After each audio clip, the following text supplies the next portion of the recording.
10 taon na ang lumipas. Maayos na ang buhay niya. Tahimik, kontrolado. Hanggang sa isang araw, ginamit ng isang lalaking minsang nang iwan sa kanya ang sarili niyang kwento. Hindi para humingi ng tawad, kundi para patunayan kung gaano na siya kalakas. Walang sigawan, walang gulo. Isang pirma lang, isang artikulo lang at bigla siyang naging bahagi ng larong hindi niya sinalihan. Makinig hanggang sa huling sandali at ikaw mismo ang humusga kung hanggang saan dapat manahimik ang isang taong ginawang inspirasyon ang sugat niya nang walang pahintulot. Hindi pa natutuyo ang tape. Sa likod ng mga pangalan sa seating chart nang muling tumunog ang cellphone ni Lena. Nasa gitna siya ng ballroom ng hotel, nakatayo sa pagitan ng 2 ilaw na hindi pa niya gusto ang tono, habang may staff na nagtatanong kung lilipat ba ang podium ng 2 pulgada pakaliwa. Sandali lang, sabi niya, sabay takip ng mic ng headset. Sa kabilang linya si Ramon, kalmado ang boses, parang nagbabasa lang ng listahan. Pinag-uusapan nila ang joint property investment, lugar, presyo, timeline, lahat malinaw, lahat praktikal. Tumango si Lena kahit hindi siya nakikita. Oo, pwede, sagot niya, pero walang kahit konting ngiti sa boses niya. Natapos ang walkthrough na parang isang mahabang paghinga na hindi niya alam kung kailan sisimulan at kailan tatapusin. Sa sasakyan pauwi, muling tumawag si Ramon para linawin ang isang detalye. Next week siguro pwede na nating tingnan yung papers, sabi nito. Kung okay sa'yo. Oo ulit ang sagot ni Lena. Pareho ang tono. Wala silang pinagtatalunan, wala ring pinagdiriwang. Ang usapan nila ay parang maayos na kontrata. Walang mali, walang sigla. Kinabukasan ng gabi, nasa isang tahimik na restaurant sila kasama ang 2 kaibigan ni Ramon. Architecture pa rin ang usapan, projects, deadlines, clients. Kapag may kailangang baguhin sa schedule, si Lena ang unang nagsasabing, okay lang, adjust na lang ako. Kapag may plano na biglang hindi matutuloy, siya ang nag-aalok na ilipat. Napansin niya kung paanong si Ramon ay tahimik lang, nakikinig, umiiwas sa mga tanong na may kinalaman sa personal na desisyon. Kapag tinanong kung kailan sila lilipat, ngumiti lang ito at sinabing, tignan natin. Si Lena ang sumalo ng katahimikan. Pagbalik niya sa opisina kinabukasan, may mensahe ang sekretary niya. May tumawag raw na executive assistant, naghahanap kay Lena. Confidential, high-level corporate event, ang eksaktong sinabi. Walang pangalan, walang detalye, tanging tanong kung available siya sa susunod na 2 buwan. Tinawagan niya pabalik ang numero. Mabilis, diretso ang sagot sa kabilang linya. Walang paligoy-ligoy, walang kwento. We'll send an initial brief, sabi ng babae, malinaw at kontrolado. Please review. Sa gabi ring iyon, pagdating sa bahay, dumiretso si Lena sa storage cabinet. Binuksan niya ang isang kahon na matagal nang hindi ginagalaw. Nandoon ang mga lumang papeles ng dating negosyo, resibo, proposals, mga kontratang hindi natuloy. Kinuha niya ang isang folder, binuklat, tapos biglang isinara. Ibinaba niya ulit ang takip ng kahon na parang may takot na baka may makalabas na hindi niya kayang harapin. Iniwan niya itong nakatago. Tulad ng dati, dumating ang email ng kliyente kinabukasan. Walang logo, walang branding, puro bullet points, schedule, deliverables, budget range, walang greeting, walang thank you. Sa unang-unang project meeting via video call, iisa lang ang boses na naririnig niya mula sa kabilang linya. Direktibo, mabilis, parang sanay na walang tumututol. Kapag may tanong si Lena, sinasagot ito ng eksakto, walang dagdag, walang paliwanag.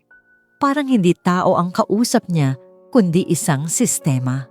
Pagkatapos ng meeting, nakaupo siya sa desk, nakatingin sa kontratang ipinadala. Kumpleto ang detalye, malinaw ang scope, pero may bahagi siyang paulit-ulit binabalikan. Hindi niya maipaliwanag kung bakit. Tinawagan siya ni Ramon para kumustahin ang araw niya. Okay naman, sagot niya. Hindi niya binanggit ang kakaibang pakiramdam na parang may kulang sa lahat ng maayos na nangyayari. Gabi na nang makauwi siya. Tahimik ang bahay tulad ng inaasahan. Inilapag niya ang bag sa mesa, inilabas ang kontrata, at inilatag ito sa ilalim ng ilaw. Hindi pa niya ito pinipirmahan.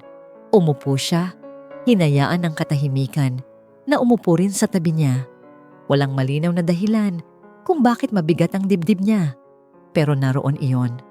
Tahimik, persistent, parang paalala na kahit maayos ang lahat sa papel, may mga bagay na hindi pa nagsisimula pero ramdam mo nang may kapalit. Nakatayo si Lena sa mahabang mesa ng conference room habang inaayos ng receptionist ang mga folder na may pangalan ng mga dadalo. Isa-isang inilalagay ang ballpen, eksaktong pantay, parang walang puwang para sa pagkakamali. Umupo siya sa dulo, binuksan ang kopya ng kontrata at sinimulang silipin ang unang pahina kahit kabisado na niya ang laman. Nang dumulas ang tingin niya pababa sa signature block, parang may humigop ng hangin sa dibdib niya. Doon malinaw at hindi maikakaila. Nakalagay ang pangalang matagal na niyang iniiwasang banggitin. Victor Alonzo. Napahinto ang kamay niya sa paghawak ng papel. Bahagyang nanginginig bago niya ito itinupi pabalik. May kumatok sa pinto at pumasok ang isang babae na naka-blazer. Maayos ang buhok, diretso ang tindig. Ipinakilala nito ang sarili bilang executive assistant. Walang kasamang paliwanag, walang kahit anong pagbanggit sa principal. Umupo ang babae sa kabilang panig, inilatag ang laptop at nagsimulang mag-review ng agenda na parang ordinaryong meeting lang ito. Lumipas ang ilang minuto, tapos 5, tapos 10. Walang tanong kung okay lang ba si Lena, walang paliwanag kung nasaan ang kliyente. Ang katahimikan ay parang sinadya. Isang paghihintay na may kasamang pagsusukat. Sinagot ni Lena ang ilang logistical questions. Maayos ang boses, eksakto ang mga sagot. Kapag may binabanggit ang assistant na timeline o budget, tumatango siya at naglalagay ng note. Ngunit sa bawat segundo, ramdam niya ang pagbigat ng hangin sa silid. Parang may taong dapat naroon pero piniling hindi magpakita. At alam niyang bahagi iyon ng laro. Nang sa wakas ay bumukas muli ang pinto, hindi na siya tumingala agad. Narinig niya ang mahinang yabag ng sapatos, ang tunog ng upuang hinihila. Isang maikling tango ang sumalubong sa kanya nang magtagpo ang mga mata nila. Walang yakap, walang kumusta, walang kahit anong pahiwatig na may nakaraan silang pinagsaluhan. Formal ang boses ni Victor. Diretso. Parang kliyenteng matagal na niyang kausap. Binanggit nito ang expectations, ang deliverables, ang kahalagahan ng discretion. Tumango si Lena, sumagot kapag kailangan, hindi hinayaang magtagal ang titig. Sa loob niya, may parte na gustong magsalita, magtanong, magprotesta. Pero pinili niyang manatili sa papel na alam niya, ang propesyonal na babae na kayang ihiwalay ang trabaho sa personal. Habang nilalagdaan niya ang kontrata, ramdam niya ang kakaibang pagkawala ng kontrol sa sarili niyang katawan. Parang hindi niya hawak ang kamay na pumipirma, parang may ibang nagdidikta ng galaw. Hindi siya nagkamali sa pirma, malinaw pa rin ang sulat, pero may bahagi sa kanya na parang umurong. Tinapos ni Victor ang meeting sa parehong tono. Maikli, eksakto. Walang emosyon. Tumayo ito, muling tumango, at lumabas ng silid na parang walang iniwang bakas. Pag-uwi niya, tahimik ang sasakyan. Hindi niya binuksan ang radyo, hindi rin siya tumawag kahit kanino. Nang makarating siya sa bahay, nadatnan niya si Ramon sa mesa, may hawak na plans at kape. Tumingin ito sa kanya at napansin na agad ang pagbabago. Okay ka lang? Tanong nito. Hindi mapilit pero may pag-aalala. Umupo si Lena, inilapag ang bag, at pilit nang ngumiti. Pagod lang, sagot niya. kahit alam niyang hindi yun ang buong katotohanan. Sinubukan ni Ramon magtanong ulit, mas maingat. Parang may nawala sa'yo kanina pa, sabi nito. Hindi makatingin si Lena ng diretsyo. May mga salitang gustong lumabas, pero walang anyo, walang tamang pagkakasunod. Paano mo ipapaliwanag na ang isang pangalan lang ay kayang magbukas ng sugat na akala mo'y nagsara na? Tumangulang siya, sinabing pag-uusapan nila kapag mas okay na ang pakiramdam niya. Tinanggap iyon ni Ramon, pero may distansyang naiwan sa pagitan nila. Nang gabing iyon, humiga si Lena. Nabukas ang ilaw sa gilid ng kama. Pumikit siya, pero paulit-ulit bumabalik ang eksena. Ang papel, ang pirma, ang malamig na tango. Hindi siya inuusig ng galit, ni hindi rin ng lungkot na gaya ng dati. Ang mas mabigat ay ang pakiramdam na muli siyang nailagay sa posisyong mas mababa, na parang hindi pa rin pantay ang lupa sa ilalim ng mga paa niya. Habang lumilipas ang oras at hindi pa rin siya dinadalaw ng antok, doon niya naramdaman ang unang tunay na bayad ng pagbabalik ni Victor. Hindi ingay, hindi gulo, kundi isang tahimik na pagkabawas sa sarili niyang paninindigan. Hindi pa natutuyo ang tinta ng unang kontrata nang dumating ang susunod na email.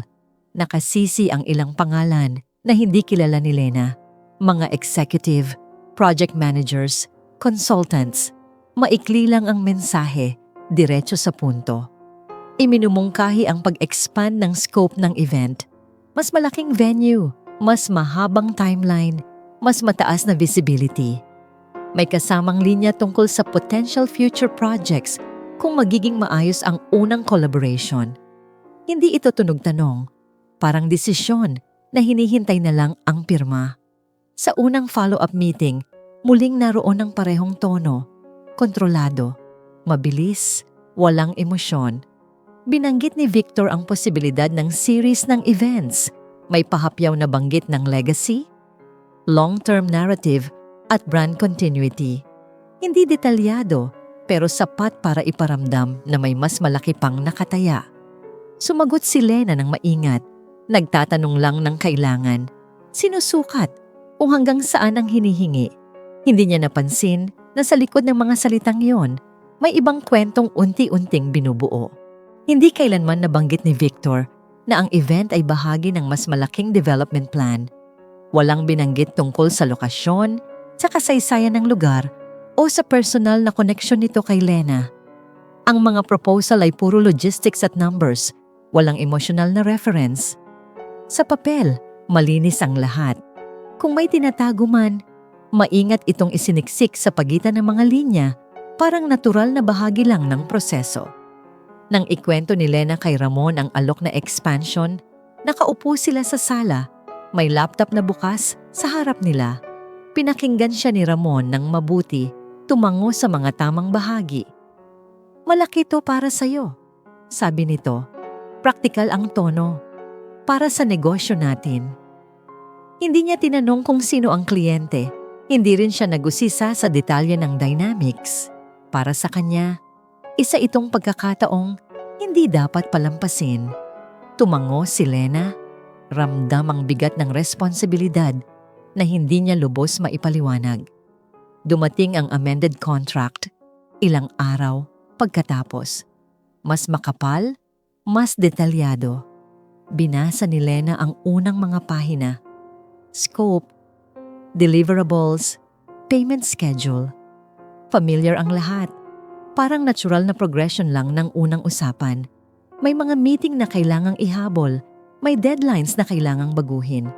Nang umabot siya sa dulo, napahinto siya sandali sa isang clause na hindi niya masyadong pinagtuunan ng pansin. Tungkol ito sa paggamit ng personal journey bilang bahagi ng marketing narrative. Generic ang wording, parang standard lang sa high-profile events. Pinirmahan niya ito. Iniisip na bahagi lang yon ng modern branding. Sunod-sunod ang naging meetings pagkatapos. May virtual calls, may in-person briefings. Sa bawat usapan, may maliliit na banggit si Victor. Isang biro tungkol sa old dreams. Isang komentong We've come a long way. Mga salitang tila walang bigat pero may kurot. Hindi niya ito hinaharap. Hindi rin niya tinatanong. Pinili ni Lena na ituring lahat bilang professional language kahit may kakaibang resonance sa dibdib niya. Habang lumalawak ang proyekto, ramdam niya ang pag-usad ng negosyo niya. Mas maraming staff ang kinailangan, mas maraming suppliers ang pumasok. May bagong flow ng pera, may bagong credibility. May mga dating kliyenteng bumabalik, may bagong inquiries na dumarating. Sa labas, mukhang magandang balita ang lahat. Sa loob, unti-unting nababawasan ang espasyo para sa tanong. May isang meeting na natapos nang mas maaga kaysa inaasahan. Naiwan si Lena sa conference room, nag-aayos ng notes, nang marinig niya si Victor sa labas, kausap ang assistant.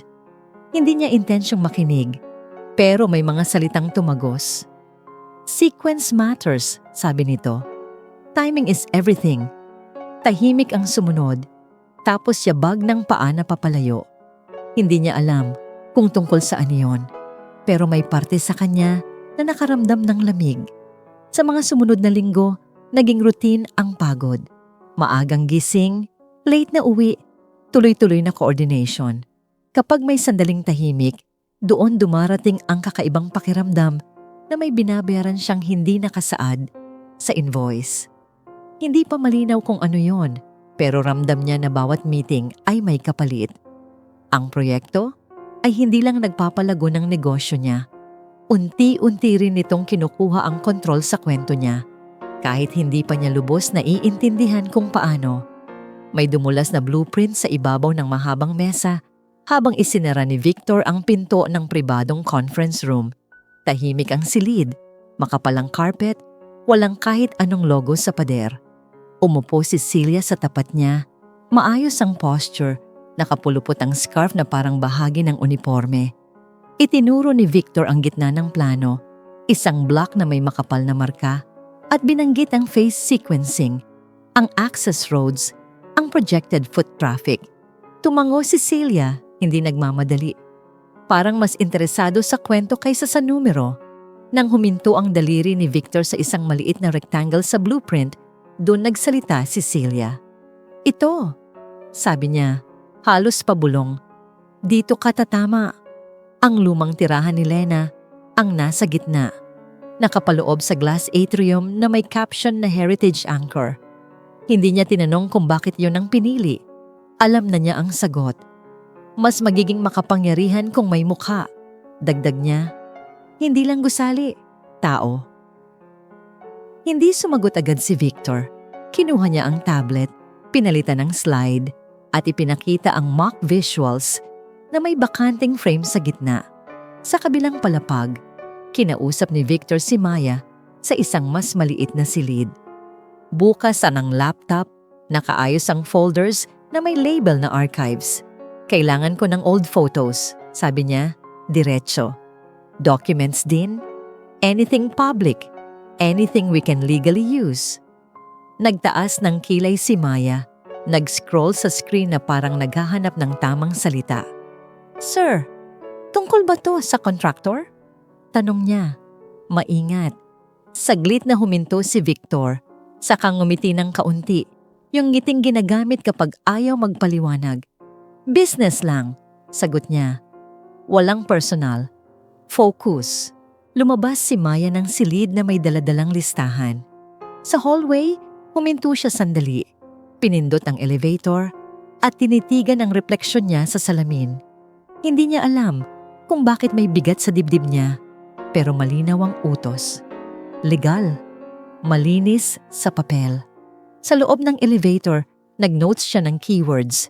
Consent, usage, narrative alignment, na parang gusto niyang siguraduhin na may linya pa ring hindi tatawiran. Samantala, nasa kabilang dulo ng lungsod si Lena, nakatayo sa venue na pinili para sa expanded event. May tape measure sa kamay, may supplier na nagtatanong kung alin ang uunahin. I-move natin yung entrance, sabi niya. Mabilis ang desisyon. Mas okay ang flow. Tumango ang team, sumunod agad. May dumating na email mula sa project office na humihingi ng update. Sinagot niya agad. Detalyado, maayos. Wala sa isip niya ang salitang heritage o anchor. Ang iniisip niya ay schedule. Sa weekly check-in, pinuri siya ng project managers. Very cooperative, sabi ng isa. Efficient. Ngumiti si Lena, tumango, at naglista ng susunod na hakbang. Kapag may binabanggit si Victor na alignment, sinasagot niya ito ng noted. Kapag may hinihinging adjustment, inaako niya ang trabaho. Para sa kanya, ito ang professional reset na matagal niyang hinihintay. Isang pagkakataong ipakita na kaya niyang magtrabaho kahit may nakaraan. Sa gabi, nagpadala si Victor ng maikling message sa team. Proceed with materials, walang paliwanag. Sa kabilang thread, nag-forward si Maya ng request sa records department para sa archival pool. May mga file na lumabas, mga lumang permit, event photos, isang interview clipping na may pamilyar na pangalan. Inayos niya ang folder, nilagyan ng tags, at isinara ang laptop na parang may iniwang tanong sa loob. Kinabukasan, dumating ang draft ng creative deck sa inbox ni Lena. Maganda ang layout, malinaw ang flow. May isang slide na nagbanggit ng story arc, generic ang wording, parang template lang. Tinanggap niya ito, nagbigay ng minor comments sa font at spacing. Hindi niya napansin ang bakanting frame sa gitna. Walang larawan, may maliit na caption not to be finalized. Inisip niyang para iyon sa logo o sponsor. Sa opisina ni Victor, pinirmahan ang internal memo. Sequence approved, sabi niya sa assistant. Sa kabilang linya, narinig ang boses ni Celia, mahinahon. Huwag kang magmadali. Paalala nito. Mas epektibo kapag kusa ang dating. Sumagot si Victor ng maikli. Aligned na. Habang papalapit ang mga deadline, mas lalo pang naging hands-on si Lena. Siya ang nag-aayos ng approvals. Siya ang nagsosolve ng delays. Kapag may nagtanong kung okay lang ba ang dagdag na request, sinasagot niya ng kaya. Sa bawat oo, may hakbang na inilalapit siya sa planong hindi niya nakikita. Ang audience ang nakakakita ng buo. Ang blueprint, ang blankong frame, ang mga file na unti-unting nabubuo. Si Lena, abala sa pag-aayos ng ilaw at oras, ay naniniwalang ang lahat ng ito ay trabaho lang. Isang profesional na galaw papalayo sa nakaraan. Kahit ang mga desisyon niya mismo, ang dahan-dahang humihila pabalik. May mga araw na parang umaandar ang lahat ayon sa plano. Sa site walkthrough, maayos ang galaw ng team, malinaw ang instructions, at mabilis ang desisyon. Kapag nagtatanong ang suppliers, agad may sagot si Lena. Kapag may aberya sa schedule, may solusyon bago pa ito lumaki. Sa isang meeting, may executive na tumango habang nagsasalita siya at nagsabing, "You run a tight operation." Hindi niya hinabol ang papuri, pero narinig niya iyon. Sa sandaling iyon, parang bumalik ang tiwala niya sa sarili.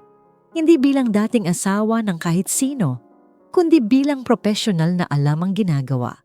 Sunod-sunod ang approvals, dumaan ang creative deck ng walang major revisions, na finalize ang venue layout, at pumasa ang logistics plan sa lahat ng departments. Sa group chat ng project heads, may mga thumbs up at good work na dumadating. Tahimik si Victor sa karamihan ng exchanges, pero kapag nagsalita, maikli at malinaw ang mensahe.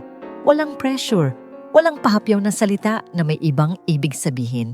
Para kay Lena, senyalis iyon na maayos ang takbo ng lahat. Walang dahilan para maghinala. Isang weekend, nagpasya silang magpahinga ni Ramon. Walang meeting, walang site visit, walang tawag mula sa office. Nagluto sila ng simpleng tanghalian, sabay na upo sa mesa na walang laptop. Napag-usapan nila ang future, kung kailan nila sisimulan ang property search, kung anong klaseng lugar ang gusto nila. Hindi ito malalim na usapan, pero walang tensyon. Tahimik si Ramon, pero nakikinig. Tumango si Lena. Pakiramdam niya ay may unti-unting pagbabalik ng balanse, na matagal niyang hinintay. Naglakad sila sa hapon, walang direksyon, walang kailangang tapusin. May mga sandaling nagkakatinginan sila na parang may sasabihin pero hindi na kailangan. Sa gabing iyon, sinabi ni Ramon na mukhang mas kalmado na siya. Mukhang okay na ulit ang lahat, sabi nito. Hindi sumagot agad si Lena, pero hindi rin siya tumutol. Sa loob niya, may munting pag-asa na baka tama nga, baka ito na ang tamang ayos ng mga bagay. Sa susunod na linggo, may networking dinner na inorganisa ang project. Maayos ang venue, tahimik ang musika, at kontrolado ang usapan. Ipinakilala ni Victor si Lena sa ilang high-profile partners. One of the strongest women I know, sabi niya. Walang dagdag na paliwanag, walang binanggit na nakaraan, walang konteksto. Ngumiti si Lena, nag-abot ng kamay, at tinanggap ang mga papuring parang bahagi lang ng gabi. Hindi siya nagtanong kung bakit ganoon ang sinabi. Pinili niyang paniwalaan na ito ay respeto. May kakaibang pakiramdam ang validation na iyon. Hindi masaya, hindi rin masakit. Parang may puwang sa pagitan ng mga salita at ng totoong ibig sabihin nito. Ngunit sa gitna ng usapan, sa harap ng mga taong hindi alam ang buong kwento, pinili ni Lena na ituring iyon bilang simpleng pagkilala. Hindi niya gustong suriin ang motibo, hindi niya gustong sirain ang sandaling maayos ang lahat. Kinabukasan, nakipagkita siya sa isang kaibigan na matagal na niyang hindi nakakausap. Nagkape sila, nagkwentuhan tungkol sa trabaho at buhay. Nang mabanggit ni Lena ang proyekto at ang pakiramdam na parang unti-unting gumagaan ang lahat, ngumiti ang kaibigan niya. Baka ito na yung closure na hinahanap mo, sabi nito. Hindi niya tinutulan ng ideya. Sa halip, hinayaan niyang manatili iyon sa isip niya. Parang paliwanag sa katahimikan na nararamdaman niya. Habang abala si Lena sa mga final adjustments, sa kabilang dulo ng lungsod ay tahimik na gumagalaw ang mga bagay. May mga dokumentong nire-review, may mga legal notes na binabalikan. Sa opisina ni Victor, may mga meeting na hindi kasama si Lena. May mga desisyong hindi dumadaan sa kanya. Ang mga detalye ay inaayos ng maingat, parang chess pieces na inilalagay sa tamang pwesto. Walang kailangang ipaalam, hindi pa. Sa hapon ng isang araw na puno ng confirmations, nakaupo si Lena sa desk, iniisa-isa ang checklist. Halos kumpleto na ang lahat. May pakiramdam siya ng ginhawa na hindi niya agad kinwestiyon. Pinili niyang maniwala na minsan, pwedeng maging simple ang isang bagay, na ang katahimikan ay hindi laging babala, na ang pag-usad ng trabaho ay sapat na dahilan para magpatuloy. Hindi niya alam na habang ini-enjoy niya ang false calm, may ibang kwento ng hinahabi sa likod ng maayos na ilaw at organisadong oras. Isang kwentong malapit ng humingi ng bayad. Nasa gitna ng site inspection si Lena nang lumapit ang project coordinator. May hawak na tablet at bahagyang nagmamadali ang lakad.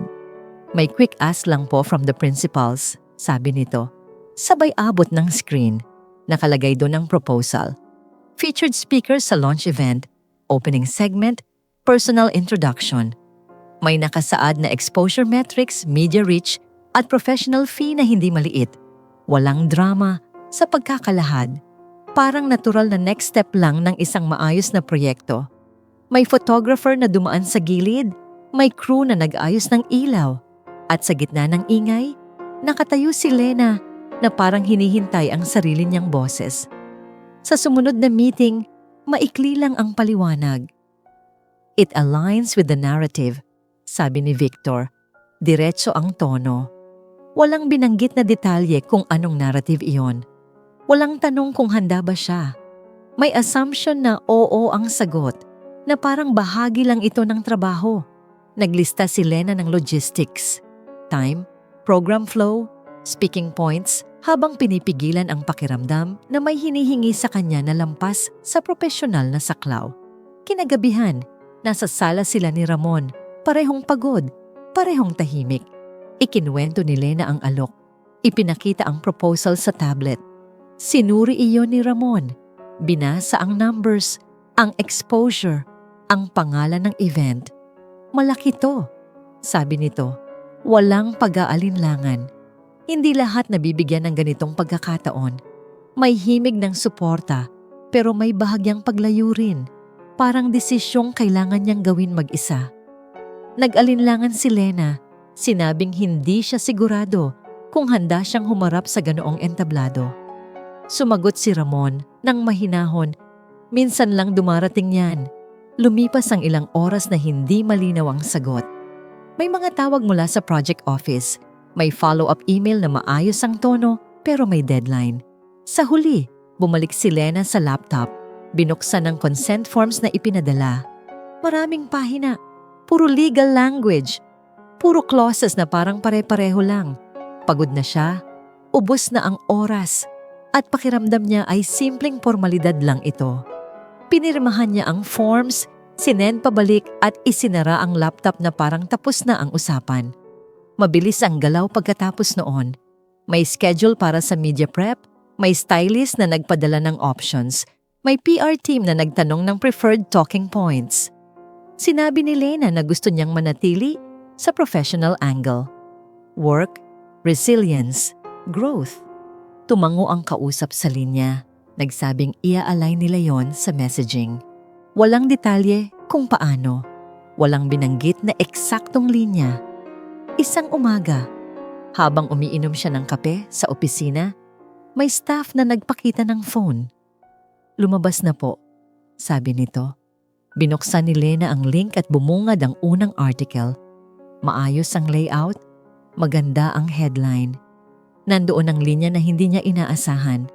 Isang babaeng iniwan pero bumangon. Hindi siya binanggit bilang ex-wife pero malinaw ang reference. Hindi rin mali ang kwento, pero hindi rin buo. Parang may hinabing emosyon na hindi niya ibinigay. May dumaan na segundo bago siya huminga ng malalim. Hindi siya nagsalita. Hindi rin siya nagpadala ng correction. Tinapos niya ang kape, inayos ang schedule at pumasok sa meeting na parang walang nangyari. Sa loob niya, may kurot na hindi niya gustong pangalanan. Pinili niyang isipin na bahagi lang ito ng media framing na hindi niya kontrolado ang lahat. Sa mga sumunod na araw, dumami ang teasers. May social posts, may email blast, may short video clip na may background music at text overlay. Pareho ang linya, pareho ang himig. Kapag tinatanong siya ng staff kung okay lang ba ang messaging, sumasagot siya ng okay lang. Kahit hindi yun ganap na totoo. Ayaw niyang magmukhang mahirap kausap. Ayaw niyang sirain ang momentum. Isang gabi, habang nag-aayos siya ng notes para sa speech, dumaan sa isip niya ang tanong kung kailan siya pumayag na maging bahagi ng kwentong hindi niya isinulat. Pero hindi niya yon hinabol. Sa halip, inayos niya ang opening line. Sinigurong neutral ang tono, profesional ang dating. Sa bawat revision, mas tumitibay ang pagkakatali ng pangalan niya sa proyekto.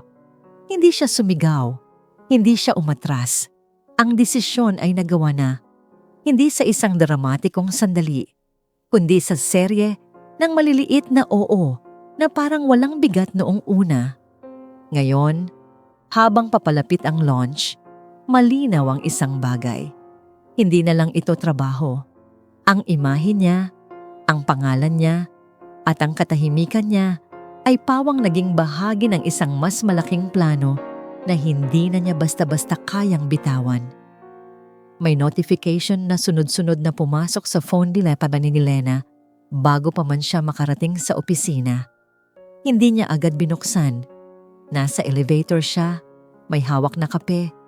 Iniisip ang final run-through ng launch. Nang bumukas ang pinto at huminto siya sa lobby, doon niya nakita ang headline sa lock screen. Mas mahaba, mas detalyado kaysa sa mga naunang articles. Full feature. May larawan niya sa itaas, maayos ang kuha, professional ang ilaw. Sa unang linya pa lang, binanggit na ang nakaraan niyang kasal, ang hiwalayan, at kung paano raw iyon ang nagtulak sa kanya para bumangon. Pagpasok niya sa opisina, ramdam niya agad ang pagbabago ng hangin. May staff na tumigil sa pag-uusap nang makita siya. May isa na pilit ngumiti, may isa na umiwas ng tingin. Binuksan niya ang article sa laptop, binasa ang bawat talata na parang hindi tungkol sa kanya. Nandoon ang mga detalye na hindi niya kailanman ibinahagi. Timing ng hiwalayan, paglalarawan ng emotional distance, isang linya tungkol sa ambisyon ni Victor na parang katotohanang hindi na pwedeng questionin.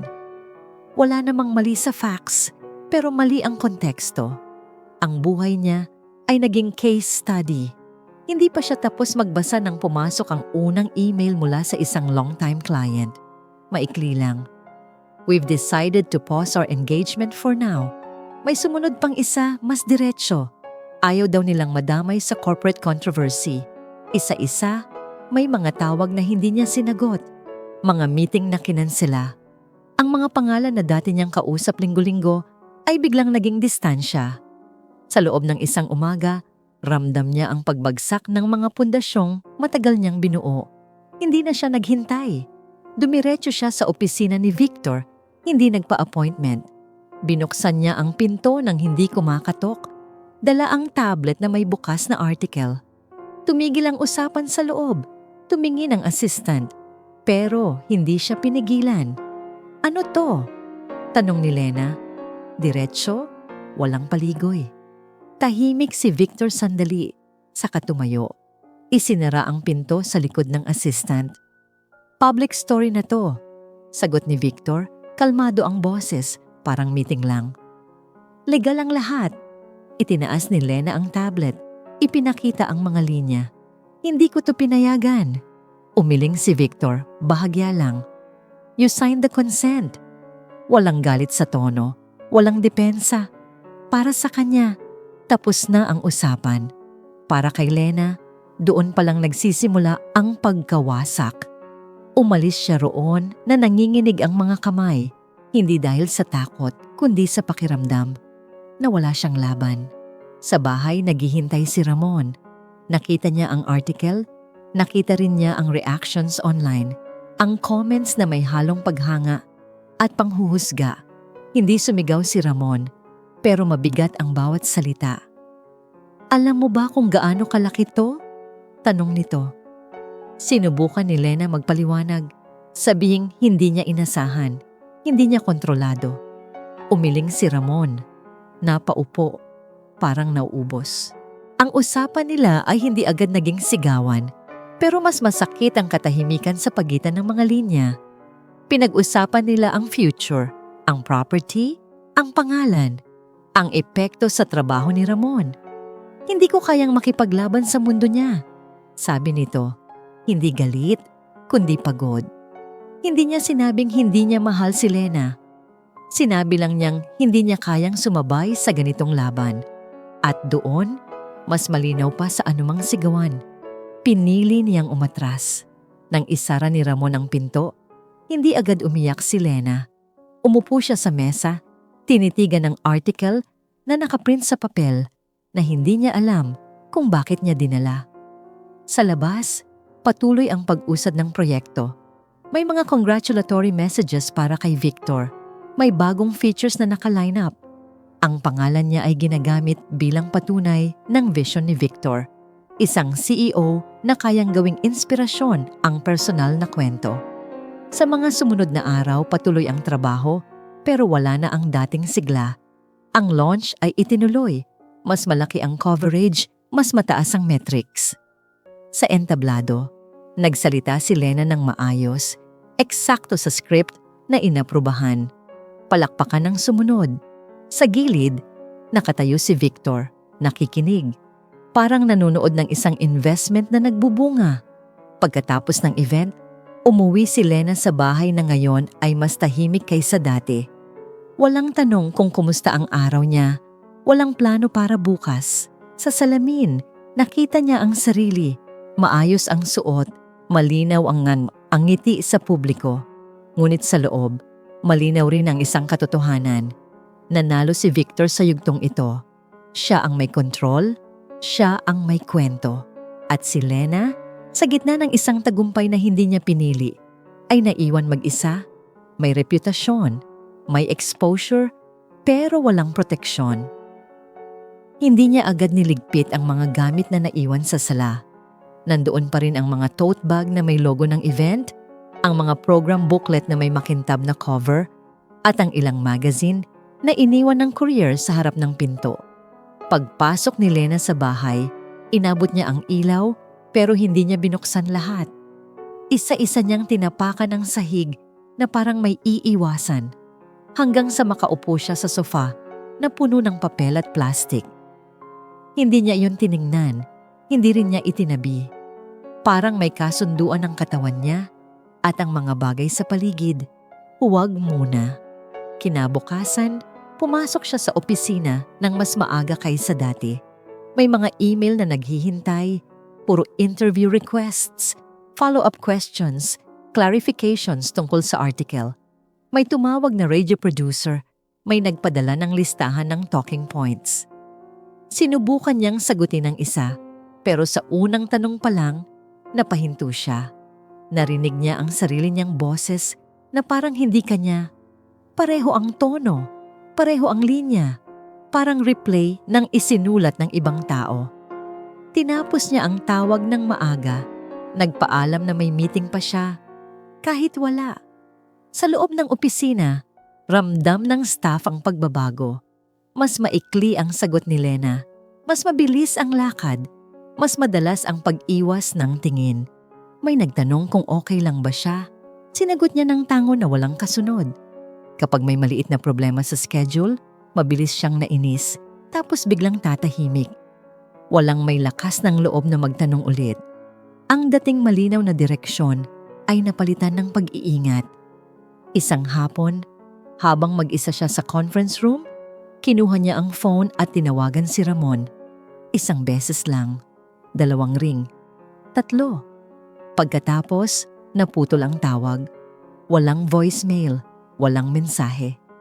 Nakatitig siya sa screen, hinintay kong tatawag pabalik. Hindi nangyari, ibinaba niya ang phone sa mesa na parang mabigat, kahit magaan lang iyon sa kamay. May meeting siya kinagabihan, kasama ang project stakeholders. Umupo siya sa dulo ng mesa, may laptop sa harap. May presentation na dumadaan sa screen. Naririnig niya ang mga salita. Metrics, engagement, next phase, but they slid past her. Tumango siya sa tamang sandali, nagsulat ng ilang note na hindi niya babalikan. May nagtapon ng biro, may tumawa. Hindi siya sumabay. Para siyang nakatingin sa eksena mula sa labas, naroon ang katawan pero wala ang isip. Pag-uwi niya, hindi niya binuksan ang TV. Umupo siya sa sahig, sa gitna ng mga kahon ng event materials. Kinuha niya ang isang magazine, binuksan sa pahinang may larawan niya. Hindi niya tinapos basahin ang caption. Isinara niya agad at itinabi. Pero hindi itinapon. May mga bagay na hindi niya kayang alisin, kahit hindi niya rin kayang harapin. Sa mga sumunod na araw, pare-pareho ang takbo. Trabaho, meeting, tawag, katahimikan. Kapag may nagtatanong kung ano ang susunod niyang plano, sumasagot siya ng tignan natin. Wala siyang maibigay na direksyon dahil hindi rin niya alam. Ang future na dati niyang iniisip, kasama si Ramon, may malinaw na hakbang, ay biglang nawala. Parang binura sa whiteboard na walang bakas. Isang gabi, habang nag-aayos siya ng file sa laptop, napansin niyang paulit-ulit niyang binubuksan ang parehong folder. Tapos isinasara. Walang dahilan. Walang hinahanap. Parang gusto lang niyang may ginagawa. Sa pagitan ng mga click at scroll, doon niya naramdaman ang kakaibang kawalan. Hindi lungkot, hindi galit, kundi pagkawala ng direksyon. Para siyang nasa gitna ng dagat na walang alon, pero wala ring pampang. Hindi siya umiyak ng malakas. Walang eksenang babagsak sa sahig o sisigaw sa dilim. Ang meron lang ay isang mahabang gabi. Nagising siya, nakahiga, nakatingin sa kisame. Sa bawat tunog ng sasakyan sa labas, iniisip niya kung yun ba si Ramon na babalik. Hindi dumating. Sa unang pagkakataon, matapos ang 10 taon ng unti-unting pagbangon, malinaw sa kanya ang pakiramdam na hindi siya ang may hawak ng susunod na mangyayari. Ang mga desisyon, ay tila nangyayari sa paligid niya, hindi dahil sa kanya. At sa gitna ng ingay ng media at katahimikan ng bahay, naiwan si Lena na pilit inuunawa kung paano nawawala ang sarili nang walang malinaw na dahilan. Kung paano, kahit buhay at gumagalaw ang lahat, pakiramdam niya ay nakatigil siya sa isang lugar na walang pangalan. Nasa conference room pa rin ang ilaw kahit lampas 10:00 na ng gabi, at ang kape sa mesa ni Lena ay matagal nang malamig. May ongoing virtual meeting na dapat tapos na, pero may humabol na update mula sa project office. Nakamute ang karamihan, naglalabas-pasok ang mga slide na puro numbers at timelines. Nang magsalita si Maya para magbigay ng clarification, mabilis ang tono, halatang pagod. For phase 2, we'll need to align the narrative assets. Bigla siyang napahinto. Parang may naalala. Saka nagpatuloy. That's still internal. Hindi agad nagsalita si Lena. Umupo lang siya, nakatingin sa screen habang nagpapatuloy ang usapan na parang walang nangyaring kakaiba. Phase 2. Wala siyang narinig na ganoon sa mga naunang meetings. Sinubukan niyang magtanong ng casual, anong timeline ng Phase 2? Sumagot ang isang manager ng pangkalahatan, iniwasan ang detalye. Tinapos ang meeting sa parehong bilis ng pagsisimula nito, iniwan si Lena na may isang salitang kumakapit sa isip niya. Pagkatapos, hindi siya umuwi agad. Bumalik siya sa opisina at binuksan ang cabinet kung saan niya itinabi ang mga kontrata. Isa-isa niyang inilabas ang folders, inilatag sa mesa, at sinimulang basahin ng mas mabagal kaysa dati. May mga clause na hindi niya binigyang pansin noon. Usage rights, derivative materials, extended narrative applications. Hindi illegal ang wording, pero mas malawak kaysa sa inaakala niya. Parang may pinto na hindi niya alam na binuksan niya. Habang nagbabasa, may mga detalye mula sa mga nakaraang linggo ang bumabalik. Ang bilis ng pagbabalik ni Victor sa eksaktong panahong maayos na ang negosyo niya. Ang pagpili sa kanya bilang contractor, hindi dahil sa pinakamurang bid, kundi dahil sa fit. Ang mga pahapyaw na salita tungkol sa legacy, sa long-term story. Noon, inisip niyang corporate language lang yon. Ngayon, nag-iba ang tunog. Tinawagan niya si Maya kinabukasan. Nagkita sila sa isang tahimik na cafe, malapit sa office district. Hindi diretsyong nagsimula si Lena. Nag-order muna sila, nagpalitan ng maikling usapan. Nang mailapag ang kape, doon siya nagsalita. Ano ang phase 2? Tanong niya. Hindi matigas ang boses, pero walang paligoy. Napabuntong hininga si Maya, tumingin sa paligid bago sumagot.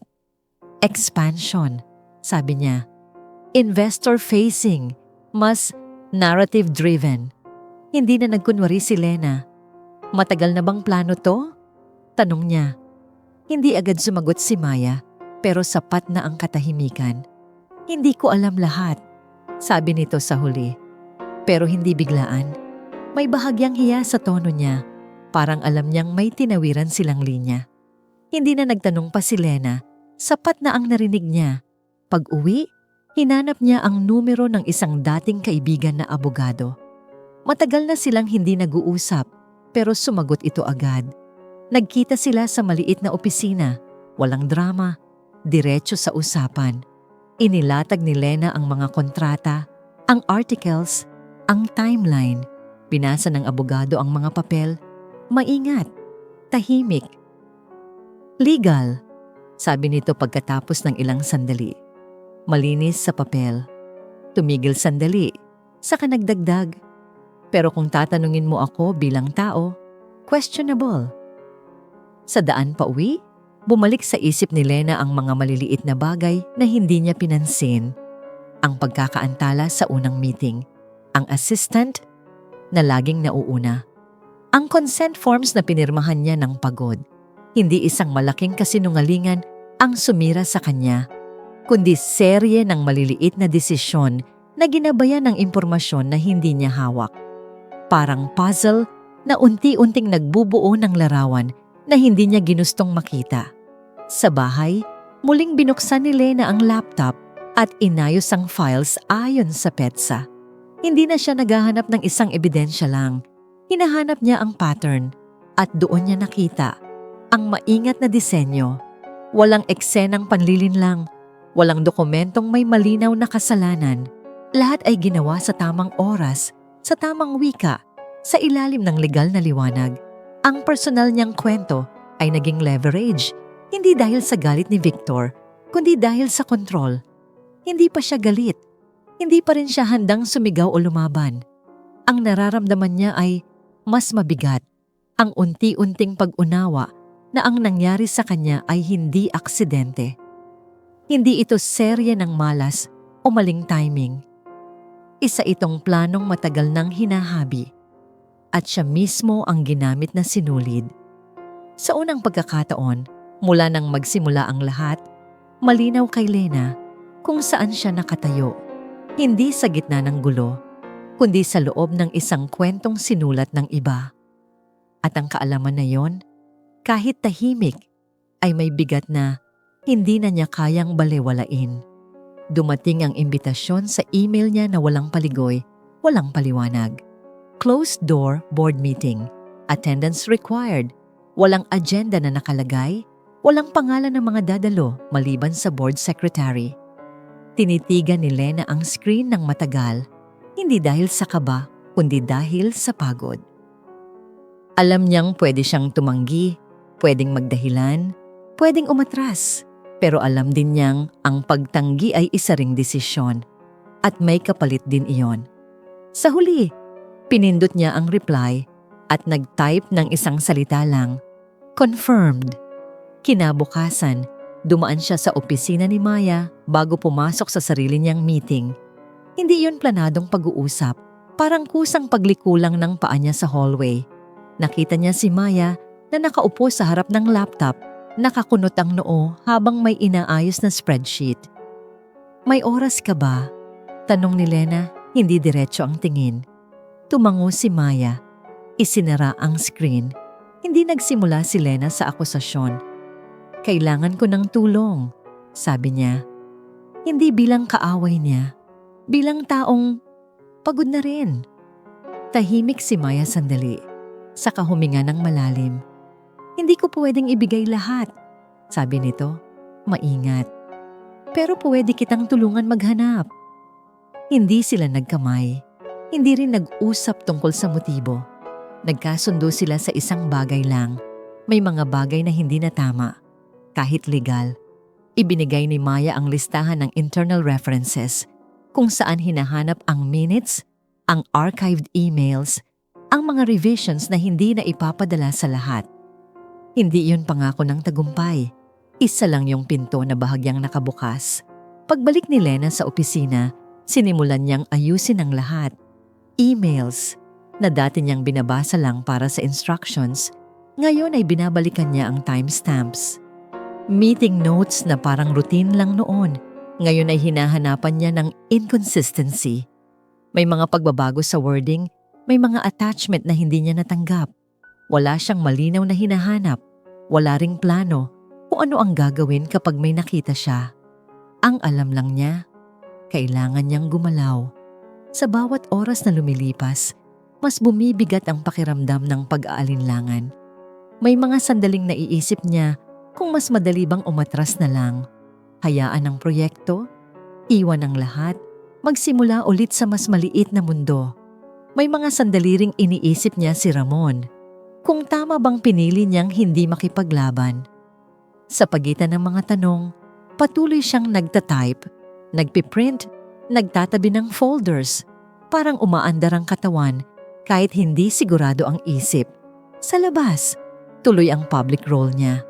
May scheduled interview na hindi niya pwedeng kansilahin, may event prep na kailangan pa ring tapusin. Nagsusuot siya ng maayos, nagsasalita ng malinaw. Sumasagot sa parehong tanong, sa parehong paraan. Kapag may nagbiro tungkol sa strength niya, ngumiti siya sa tamang sandali. Pagdating ng gabi, sa kanya nararamdaman ang pagod, hindi sa katawan, kundi sa patuloy na pagganap. Isang gabi, matapos ang mahabang araw, Nakaupo siya sa mesa sa bahay, napapalibutan ng papel. May mga dokumentong may sticky notes, may laptop na bukas sa 5 tab. Tinitigan niya ang orasan, lampas hating gabi na. May sandaling naisip niyang isara ang lahat at matulog. Pero sa halip, binuksan niya ang isang email thread na may subject na hindi niya napansin noon. Doon niya nakita ang maliit na detalye, isang desisyon na ginawa bago pa man siya pumayag sa role. Hindi sapat para sa reklamo, sapat para sa tanong. Sa mga susunod na araw, naging routine ang paggalaw niya sa ganitong paraan. Umaga para sa trabaho, gabi para sa paghahanap. Walang dramatic na discovery, walang malaking revelasyon. May mga piraso lang na unti-unting nabubuo.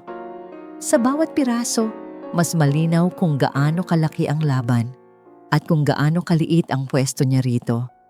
Dumating ang araw ng board meeting. Pumasok si Lena sa gusali na parang pumapasok lang sa isa pang appointment. Maayos ang lakad, tuwid ang likod. Hindi siya sigurado kung anong mangyayari sa loob ng silid na yon. Hindi rin siya sigurado kung may magbabago pagkatapos. Ang malinaw lang, hindi na siya makakabalik sa pagiging tahimik na nanonood lang. Hindi siya gumagalaw dahil may pag-asa siyang manalo. Gumagalaw siya dahil sawang-sawa na siyang mawala ng tahimik. Sa bawat hakbang papunta sa conference room, dala niya ang bigat ng duda at ang munting tapang na galing hindi sa lakas ng loob, kundi sa simpleng desisyong huwag nang tumahimik pa. Nagsara ang pinto ng boardroom ng eksaktong oras at ang tunog nito ay parang huling marka ng katahimikan bago magsimula ang isang maingat na laban. Nakaayos ang mga upuan, may tubig sa harap ng bawat isa at ang ilaw ay malamig, walang drama. Umupo si Lena sa gitna, hindi sa dulo, hindi rin sa tabi. Isang posisyong hindi niya hinihingi pero tinanggap. Naroon si Victor, tuwid ang likod, kalmado ang mukha. Parang isa lang itong ordinaryong agenda item. May ilang board members na tahimik na nagbubukas ng tablets, naghihintay ng paliwanag kung bakit naroon si Lena. Hindi siya nagumpisa sa emosyon, hindi siya nagkwento ng sakit o personal na hinaing. Binuksan niya ang laptop at nag-project ng isang timeline sa screen. Mga petsa, meeting titles, email subjects. Gusto ko lang linawin kung paano nabuo ang narrative na ginagamit ng kumpanya. Sabi niya, maayos ang boses, hindi nanginginig. May ilang tumango, may isang nagtaas ng kilay. Wala siyang binanggit na pangalan sa unang minuto. Puro proseso lang, puro daloy. Isa-isang lumabas ang mga dokumento. Mga consent forms na may highlighted clauses, mga internal emails na may redacted sections, mga revisions ng creative deck na hindi niya nakita noon. Habang ipinapakita niya ang bawat slide, ipinaliwanag niya kung paano nagbago ang framing mula sa professional story patungo sa personal leverage. Hindi siya nag-akusa, ipinakita lang niya ang pagkakaiba. Ang silid ay nanatiling tahimik, hindi dahil walang reaksyon, kundi dahil malinaw ang ipinapakita. Nang banggitin niya ang epekto nito sa mga taong hindi kasama sa board, mga kliyenteng umatras, mga relasyon na naapektuhan, hindi pa rin siya nagtaas ng boses. Hindi ito tungkol sa legalidad, sabi niya. Malinaw na pumasa ito roon. Tumigil siya sandali, saka nagpatuloy. Ito ay tungkol sa paggamit ng personal na kwento bilang corporate tool nang walang malinaw na pahintulot sa saklaw. May isang board member na umubo. May isa na napasandal sa upuan. Doon pa lang nagsalita si Victor. Maikli, kontrolado, parang sanay sa ganitong sitwasyon. Ipinaliwanag niya ang vision, ang alignment, ang market response. Sinabi niyang walang intensyong manakit, na ang lahat ay ginawa para sa growth ng kumpanya. Habang nagsasalita siya, may mga mata sa mesa na hindi na nakatutok sa kanya. Hindi dahil mali ang sinasabi niya, kundi dahil may ibang tanong na lumitaw. Hindi sumagot si Lena agad. Sa halip, ipinakita niya ang huling slide, isang internal memo na may petsang mas maaga, kaysa sa unang consent form. Walang dramatikong reveal, walang pulang bilog. Isang simpleng detalye lang na nagpakitang ang narrative ay napagdesisyunan na bago pa man siya pumayag. Hindi na niya kailangang magsalita. Ang dokumento ang gumawa noon para sa kanya. Tahimik ang boardroom ng ilang segundo. Sa katahimikang yon, unang beses na nakita si Victor na bahagyang nag-alinlangan. Hindi siya nagalit, hindi rin siya sumigaw.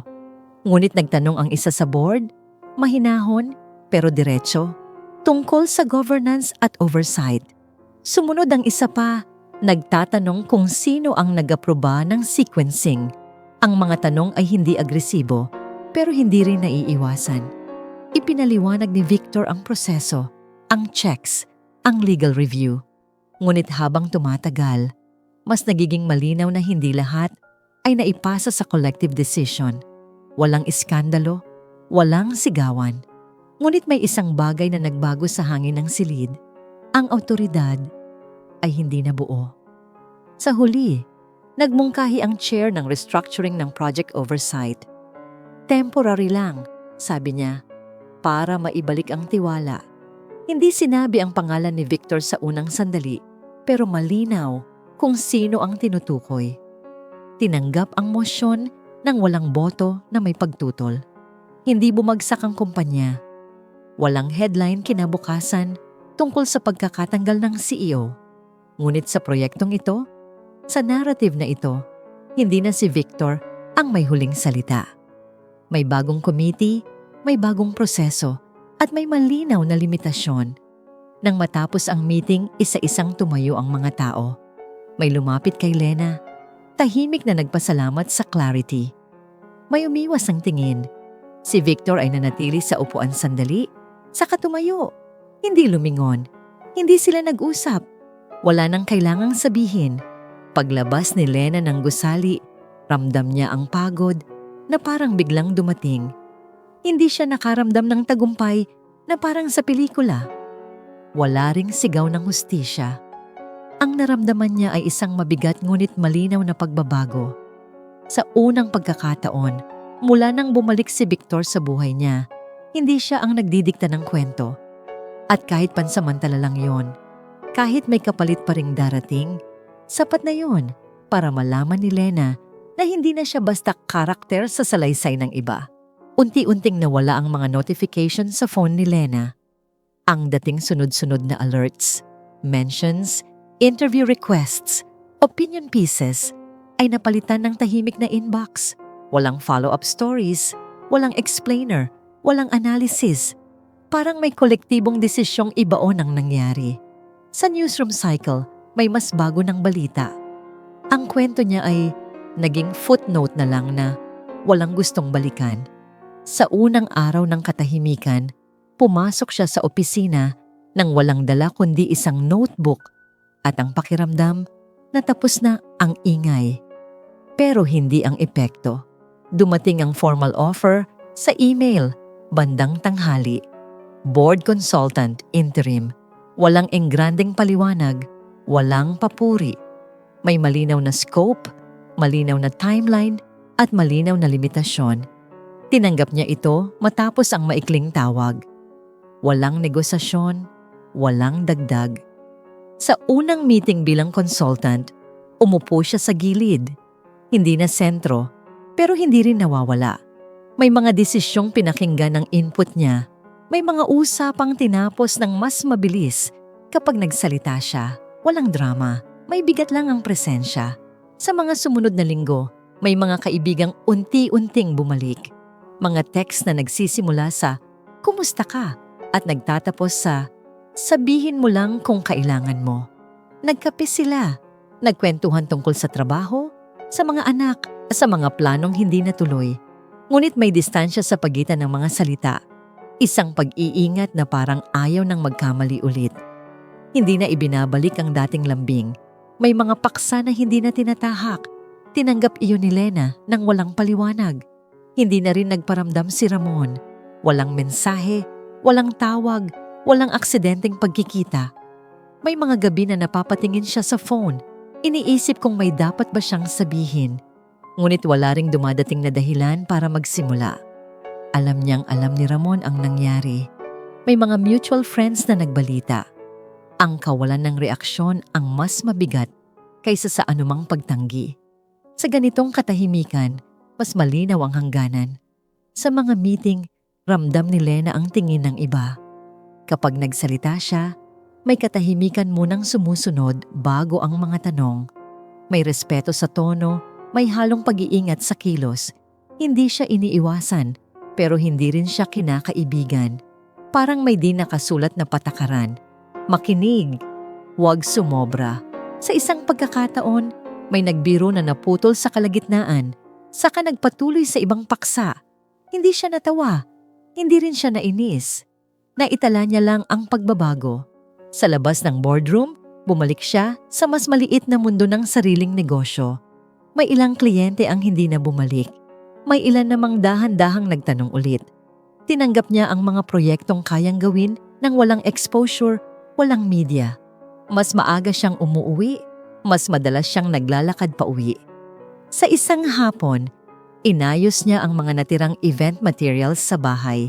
Hindi para itapon, kundi para ilagay sa isang kahon na hindi nabubuksan. Isinara niya ang takip at itinabi sa taas ng cabinet. Isang gabi, habang nagre-review siya ng minutes para sa susunod na meeting, napansin niyang wala na ang dating bilis ng tibok ng dibdib kapag nakikita ang pangalan ni Victor sa thread. Nandoon pa rin ang alaala, pero wala na ang panggigigil. Sa mga update, malinaw ang bagong proseso, malinaw ang limitasyon. Hindi siya naghahanap ng senyales ng pagkatalo ng iba. Sapat na ang pagbabagong nangyari. Ang kapangyarihan ay hindi nabuo at ang katahimikan ay may hugis. May mga araw na mas mabigat ang gabi. Kapag tahimik ang bahay, napapansin niya ang mga puwang. Isang basong hindi na ginagamit. Isang upuang walang inuupuan. Hindi niya pinipilit punan ang mga iyon. Natutunan niyang may mga pagkawala na hindi hinihinga ng kapalit. Sa halip, naglalakad siya sa umaga, bumibili ng tinapay sa parehong panaderya, nakikipag-usap sa parehong tindera. Maliit ang mundo, pero totoo. Wala nang sigawan, wala nang eksenang hahabulin. Ang natira ay isang mabigat na katahimikan na kailangang dalhin, hindi labanan. Sa katahimikang yon, natutunan ni Lena ang bagong ritmo, hindi masaya, hindi rin malungkot. Isang estado lang ng pagiging naroon. At sa bawat araw na lumilipas na walang headline, walang tawag, walang paliwanag, mas malinaw sa kanya na ang aftershock ay hindi palaging ingay. Minsan, ito ang tahimik na pagbago ng paraan ng pagtingin sa iyo ng mundo at ng paraan ng pagtayo mo sa loob nito. May huling agenda item na idinagdag sa dulo ng board meeting, halos parang afterthought lang. Nakaupo si Lena sa gilid ng mesa, may tablet sa harap, tahimik na nakikinig habang tinatapos ang mga updates. Nang banggitin ang item, tumango siya at tumayo ng walang seremonya. May personal decision lang akong kailangang i-record, sabi niya. Malinaw ang boses, walang panginginig. May ilang nag-angat ng tingin, may isa na tumigil sa pag-scroll. Ibinigay niya ang dokumento sa board secretary. Notice of sale, malinaw ang terms, diretso sa punto. Hindi siya nagpaliwanag ng mahaba. Sinabi lang niya na ibinebenta niya ang shares na inalok sa kanya at tinatanggap ang valuation na nasa papel. Walang negotiation, walang kondisyon. May nagtanong kung sigurado siya. Mahinahon ang tono. Tumango siya. Oo. Sagot niya. Walang kasunod na kwento. Tinanggap ang dokumento. May pirma, may petsa. Sa loob ng silid, nagpatuloy ang meeting na parang wala lang. Pero may bigat ang sandaling lumipas. Pagkatapos, tumayo siya at humarap sa ilan na naiwan. Babalik ako sa sarili kong negosyo, sabi niya. Hindi pa alam, hindi rin anunsyo. Mas maliit, mas tahimik. Walang nagtanong kung bakit. May isa na nagsabing good luck, may isa na tumangulang. Hindi niya hinintay ang reaksyon, kinuha niya ang bag at naglakad palabas ng silid, na hindi na niya kailangang balikan. Sa lobby ng building, may malaking poster ng proyekto sa pader. Malinis ang disenyo, malinaw ang pangalan, maliwanag ang ilaw. Wala na ang mukha niya roon. Napahinto siya sandali, hindi para maghanap ng sarili, kundi para tiyaking wala na nga. Dumaan ang ilang tao, may nag-uusap tungkol sa susunod na phase, may nagmamadali papasok. Para sa kanila, isa lang yung poster. Para kay Lena, isa yung tanda ng pag-alis na hindi kailangang ipagdiwang. Paglabas niya sa gusali, tinamaan siya ng hangin na may dalang alikabok at ingay ng kalsada. Hindi siya huminga ng malalim na parang may natapos na laban. Wala ring ngiting parang may panalo. Ang naramdaman niya ay gaan, hindi saya, hindi lungkot. Parang binaba ang isang bag na matagal nang pasan. Naglakad siya papunta sa parking, pinindot ang remote, at sumakay sa sasakyan na parang ordinaryong araw lang. Sa biyahe pa uwi, dumaan siya sa mga lugar na dati niyang dinadaanan kasama si Ramon. Hindi niya iniwasan ang ruta, hindi rin siya tumigil. Ang mga ilaw ng tindahan ay pareho pa rin. Ang trapiko ay pareho. Ang mga tao ay may kanya-kanyang direksyon. Hindi siya nakaramdam ng paghila pabalik. Sa halip, parang may malinaw na linya sa isip niya kung saan siya magsisimula ulit. Hindi malaki, hindi engrande. Pagdating sa bahay, sinalubong siya ng katahimikan na hindi na naninikip. Wala nang kahon ng event materials sa gitna ng sala. Naitabi na niya yon mga araw na nakalipas. Nagbukas siya ng ilaw, nagpalit ng sapatos, at dumiretso sa storage cabinet. Kinuha niya ang lumang kahon ng documents na matagal niyang iniiwasan. Inilapag niya ito sa mesa at binuksan ng maingat. Parang may ritual na sinusunod. Nandoon ang mga papeles ng dating negosyo, mga proposal na hindi natuloy, mga kontratang napunit, mga sulat na may petsang halos nakalimutan na. Isa-isa niyang inayos ang mga ito, hindi para balikan ang sakit, kundi para ilagay sa tamang lugar. May ilan na itinabi niya sa folder, may ilan na tiniklop at ibinalik sa kahon. Wala siyang itinapon, hindi dahil mahalaga pa ang lahat, kundi dahil bahagi ang mga iyon ng naging daan niya. Habang inaayos niya ang mga papel, may tumunog na notification sa phone. Hindi niya tiningnan agad. Tinapos niya muna ang pag-aayos, isinara ang kahon, at inilagay ito sa mas mababang shelf. Hindi na nakatago, pero hindi rin lantad. Nang maupo siya sa sofa, sa kanya sinilip ang phone.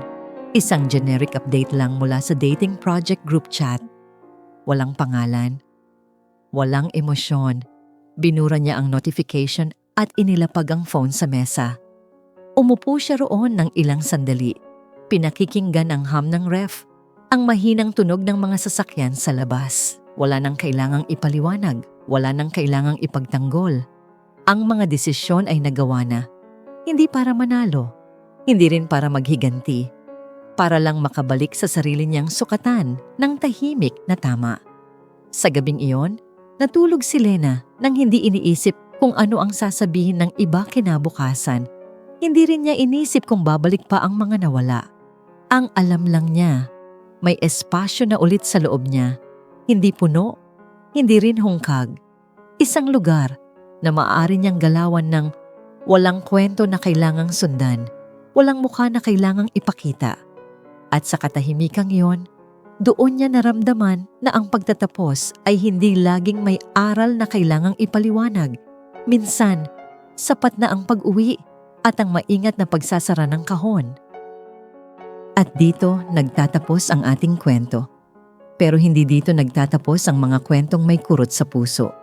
Kung nakarelate ka, nasaktan o natauhan, i-like mo na ito, i-share sa mga kaibigan, at mag-comment ng inyong opinyon. Gusto naming marinig ang saloobin mo. At huwag kalimutang mag-subscribe para sa mas marami pang kwento ng pagmamahalan, pighati at pag-asa. Dito lang sa Minsan sa Isang Pag-ibig, Pinoy Love Stories.